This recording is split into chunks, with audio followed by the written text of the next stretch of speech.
They're coming for you, Barbara. Or maybe they've already come, or maybe everything was set into motion so long ago that people forgot it was set into motion and it's just now coming to fruition. Yeah, there's a phrase that kind of floats around humorously in the background. It was a Hellenistic plot. Because, them Greeks and them Romans, Greeks, insidiously locked themselves into Western culture in a way that is something we're still struggling with to this day.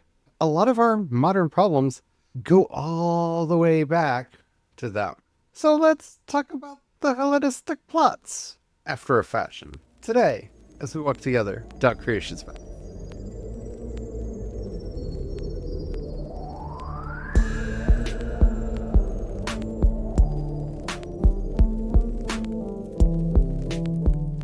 Hello, everyone. My name is Charlie. I am a Christopagan druid and priest of Bridget. My name is Brian. I'm a Christopagan druid and sous chef to the Dagda. Today is going to be an interesting one. There's a joke that several friend groups and I have had over the years where something will happen and we will notice that it's related to either Greek philosophy, Roman philosophy, or some combination of the two, and just the phrase just burbles out. It was a Hellenistic plot. It feels way more accurate than it should be. I feel like we need to state right from the beginning, this is not a conspiracy episode. This is not like there is a Greek Illuminati out there secretly controlling the world episode.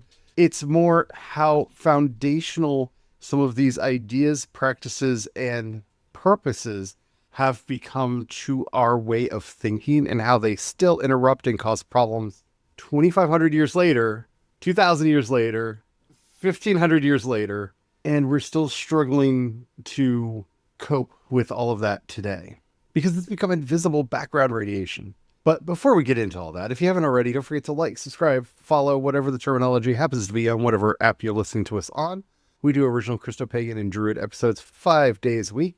We've got a lot of cool stuff planned and you don't want to miss out because we do silly episodes like this and also some fairly serious ones as well. But I think this one is on that border between serious and silly because so many of the problems that we have today go back to the Greeks, go back to the Romans, go back to the last days of Rome in a way that has become frankly invisible to us. We don't see it and have come to just accept a lot of their presuppositions as just the way things are. That's the thing, is conspiracy requires an intentionality, and a lot of this is almost that beta wave unconscious mind thinking where, yes, one could argue intentionality because, like, for instance, you drive to work as a commuter. You intended to drive to work as a commuter. You can consciously drive to work as a commuter, but sometimes we slip into that beta wave thinking and we just drive automatically, not consciously driving, and suddenly realize wow, we got there. We have no idea how we got there. Or if we're like running errands and we're going a different path and we end up going the wrong way and suddenly realize I'm going the wrong way. How'd I get a mile down the road? The wrong direction. These thought structures are so ingrained. We're taught them at such a young age and they become so invisible. They just bubble up from our unconscious. I want to correct you there. I don't think we're taught them. I think we absorb them. They have become osmotic to the point where we don't see the connection to them when we're in school. I agree with that. It is taught, but it is absorbed. That's actually a better way to put it, because it's not like an instructor sits there and intentionally teaches. That's the thing, is there's no direct intention in that. It is just culturally absorbed. It's absorbed through our education. We have this issue where our fights today, almost every fight that we're having today, is a fight that goes back to Zeno, not the Scientology Zeno, the Greek philosopher Zeno. Farther back. Further back.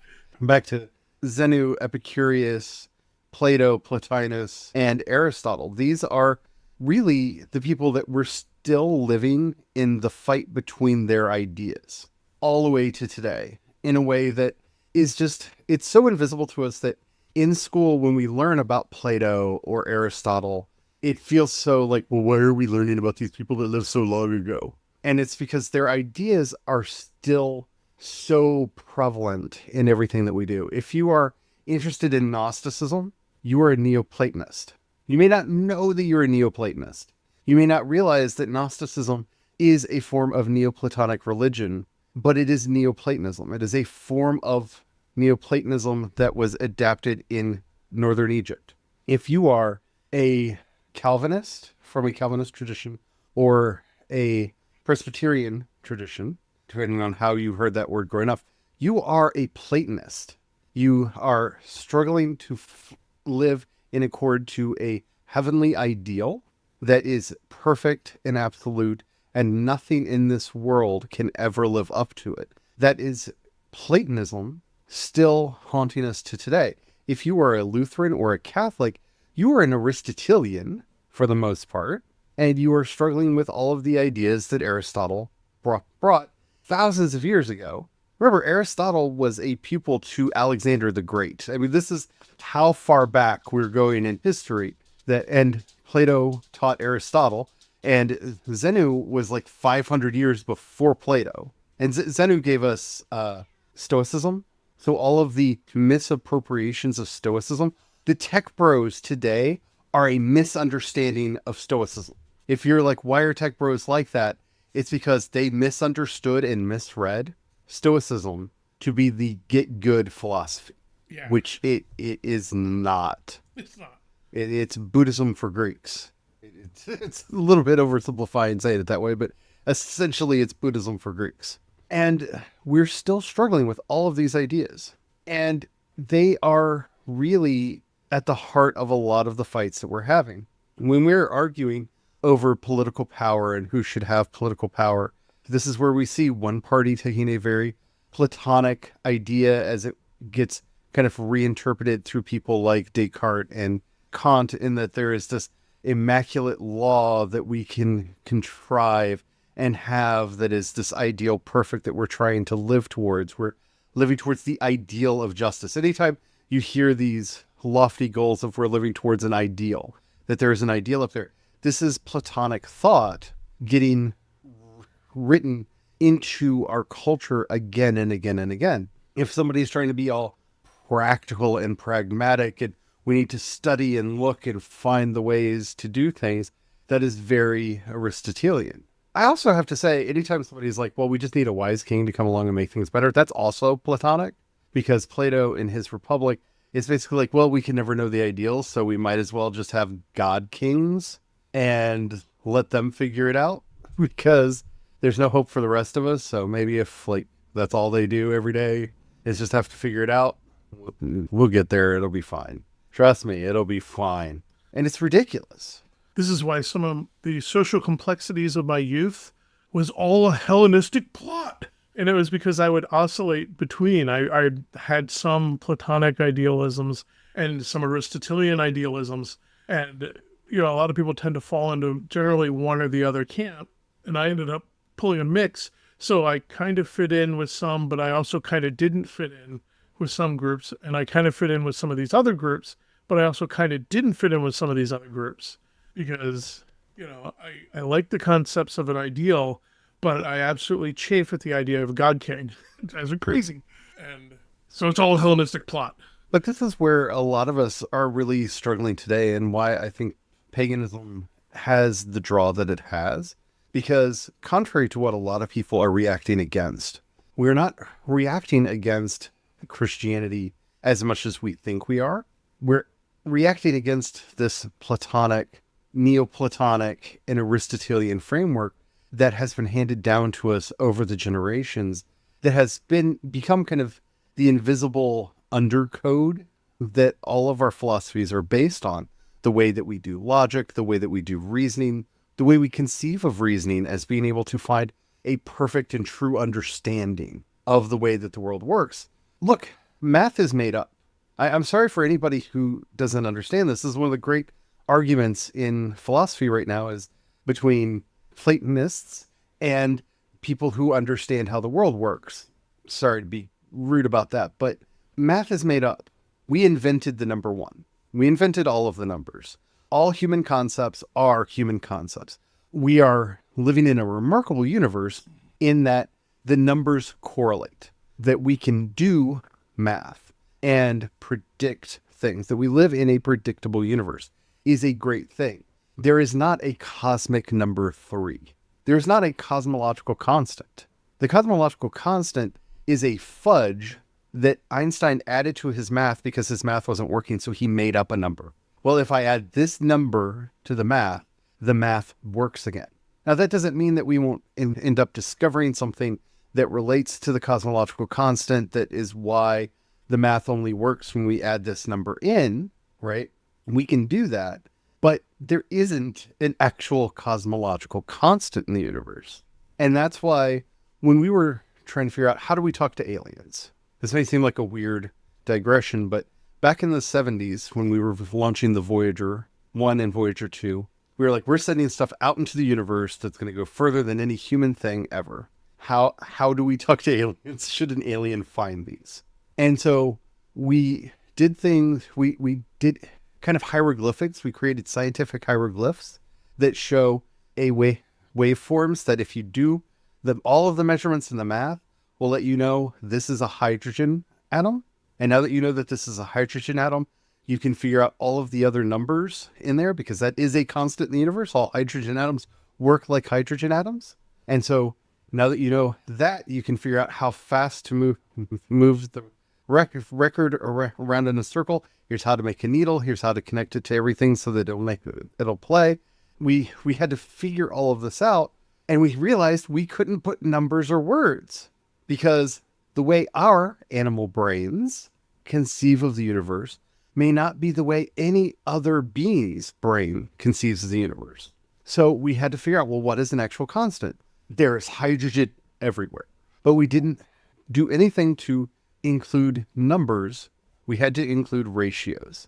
We had to include something that could be decoded and maybe an extraterrestrial could understand. The secret reason is because we have yet to discover the number between 10 and 0, the beluga, which is that secret number. We'll discover it eventually. What are you talking about? Numbers are made up. Yes, sure. Really, numbers are made up. But also that may be a thing later on because life is weird like that. Yes, I just made up a term and I'm talking between 10 and 0 because... I mean, you named it after a whale. I did. But this is really one of the things that we're struggling with in science right now because of this Aristotelian idea, yes, this very Platonic idea that there are numbers, that numbers are somehow real. This to me is why when some people call science religion, if you believe that numbers are real, that is an article of faith that is not grounded in reality. But it is grounded in Platonic thought.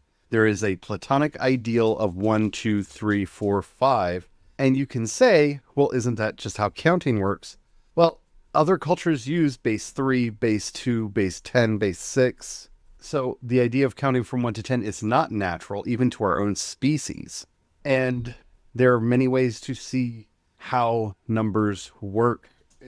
It's a complicated thing. I don't want to get into it. But what I'm trying to say is the absolute ideal of 1, 2, 3, 4, or multiplication, those are abstracts that we have placed over reality because it makes reality work. It makes reality work within our languages, and it makes reality work within our minds. It may correlate very strongly, but correlation is not causation. And once we realize that's one of the reasons why some mysteries may always be mysteries. They may not be mathematically quantifiable. This is also why we put so much value on both and thinking and also on letting go. Because once you start really thinking about these things, if you're not able to accept both and to also let go at times, you're heading for a cliff that only exists because you can't let go and both and. Because I'm not arguing that math is not important. I'm not arguing that science isn't real. What I am arguing for is understanding that all of these are arts. All of these are creative endeavors that correlate very strongly to the reality that we perceive. This idea that science shows us objective reality is a Platonic idea because it doesn't show us objective reality. It shows us what our numbers and our simian brains are capable of comprehending. Remember, we, like we said, I think it was on yesterday's episode, that we glow. Yeah. You only don't know that you don't. don't know that you glow because your eyes are incapable of seeing in the infrared spectrum. If you could see in the infrared spectrum, you would see bodies glowing. You would see a lot of things glowing. You would see a lot of more colors.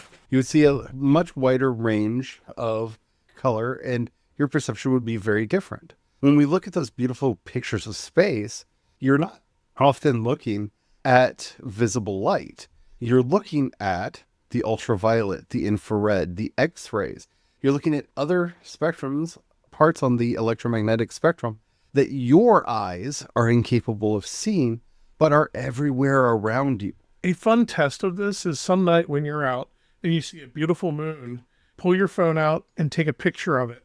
And look at the picture and look at the moon, and you'll see that oftentimes it's not what you saw with your eyes. The closer the moon is to the horizon, the larger the moon will appear to you. It didn't change size. Your brain is making it larger in the sky than it actually is. Yeah. The higher up in the sky the moon is, the smaller it will appear, even though, again, the moon did not change size. Many years ago, there was this beautiful full harvest moon on the horizon. I was like, this is so picturesque. I got the camera out and I took a picture of it, and I was so disappointed because what I was seeing was not in the picture, and I was just bummed, man. So to touch on one of the big bad Hellenistic plots that we're struggling with, we were just talking about this science versus magic, that you have to be one or the other, and that magic is this other crazy thing. It's all a Hellenistic plot. Oh, this really does go back because they actually had classifications of magic, and there was Greco-Roman magic, which was good, but any foreign magic was bad. You can't do the bad magic. You can only do the good magic.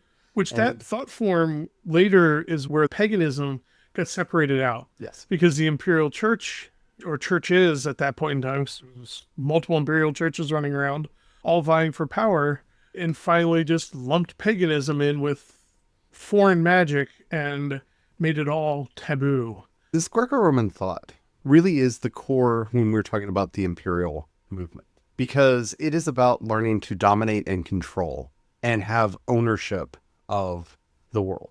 It really is.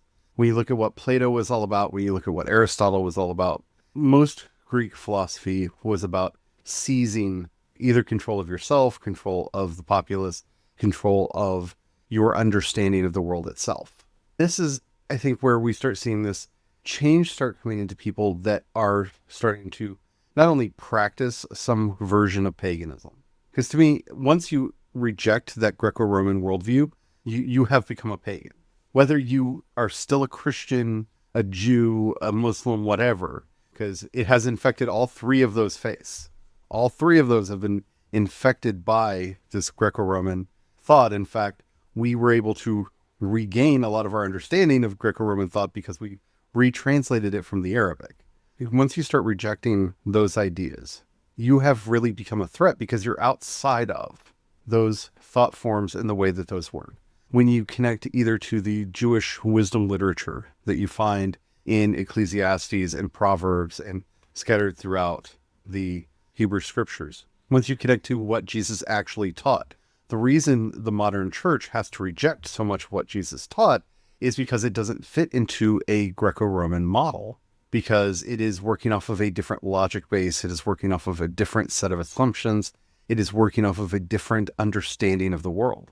Once you start getting into Norse paganism and actually reading the source texts, once you get into Irish paganism and start reading those source texts, or any kind of paganism, you see this very profoundly when you look at some of the treatises that were written in Greece and Rome on the gods and faith, and the struggle that existed even then between the Greco-Roman paganism that existed in real time with this Aristotelian Platonic idea that was striving to take over and to control. But once you start rejecting these base assumptions and start working off of these much more communitarian models, what you realize once you get outside of this Greco-Roman bubble, which is all about how our minds are so great and we can understand everything and kind of bend everything to our will. And we start looking at really any other way of thinking that existed outside of this Greco-Roman bubble, we start seeing that it's not about understanding, it's about relationships. It's not about control, it's about participation and how we participate in it. Taoism had a major effect on the United States. Buddhism had a major effect. Hinduism had a major effect because it is the counterculture. It is a collection of ideas that aren't rooted in this very controlling Greco-Roman way of understanding the universe. This very pigeonholing, everything can fit into a box, and anything that can't fit into a box is bad way of thinking that we have inherited from Plato and Aristotle and Plotinus. This is also another place where you can see warning signs that you may be getting involved in or participating in a Hellenistic plot. The minute you start going, I must force my beliefs on another. Yeah. Don't get me confused. I'm not saying share my beliefs. Sharing is caring. Forcing your beliefs on another. You are participating in a Hellenistic plot. That is that Greco-Roman mindset once again, because it is other. It is a foreigner. It is exotic and evil. Therefore, I must force my beliefs on it. I must make it convert. Make it convert. That is that Greco and Roman mindset coming down. And it's still to this day. And it's not even necessarily in religion. Like we say, convert the heathen and laugh, because I grew up with the Simpsons. So I've got the Flanders is in my head and I laugh every time. I'm laughing, but I'm also like on guard now because Truth, justice, to the American way. yeah, it's in politics. It's that converting the other to your beliefs. We see that it affects everything. Even like sports ball. You have two individuals, they have their favorite sports team. This is supposed to be a fun pastime done for entertainment.